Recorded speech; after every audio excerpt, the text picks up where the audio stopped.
जय शिवराय शेतकरी मित्रांनो. तर शेतकरी मित्रांनो, आता तुम्ही मिरची, टोमॅटो पीक करत असाल किंवा तुम्ही लागवड केलेली असेल, तर आपल्याला मिरची लागवडीपासून 4 ते 5 दिवसांनी एक महत्वाचं काम म्हणजे ड्रिचिंग करायचे आहे. तर शेतकरी मित्रांनो, ड्रिचिंग मध्ये तुम्हाला वापरायचे आहे ह्युमिक ऍसिड 1919 आणि एक रोको नावाचं बुरशीनाशक.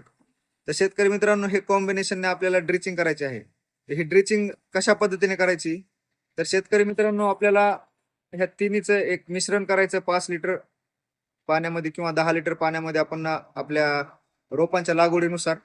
तर ते आपण प्रतिपंप 1 लिटर असं पाणी घेऊन झाडाच्या बुडाला एक 50 ते 60 मिली पाणी पडावं अशी पद्धतीने ड्रिचिंग करायची आहे. तर ही ड्रिचिंग का करायची? तर शेतकरी मित्रांनो, आपलं जे पीक आहे त्या पिकाची पांढरी मुळी वाढण्यासाठी आणि जे आपल्या पिकाची वाढ फुटवा होणार आहे त्याच्यासाठी आपल्याला ही ड्रिचिंग करायची आहे. आणि त्यामध्ये जे बुरशीनाशक वापरायचं आहे ते कशामुळे? तर बुरशीनाशक आपल्या पिकाची मुळकूज होऊ देणार नाही आणि मुळांची सड होणार नाही, यासाठी आपल्याला याची ड्रिचिंग करायची आहे. तर याबद्दल आपल्याला संपूर्ण माहितीचा व्हिडिओ टाकलेला आहे, तुम्ही तो जाऊन पाहू शकता. धन्यवाद. जय शिवराय.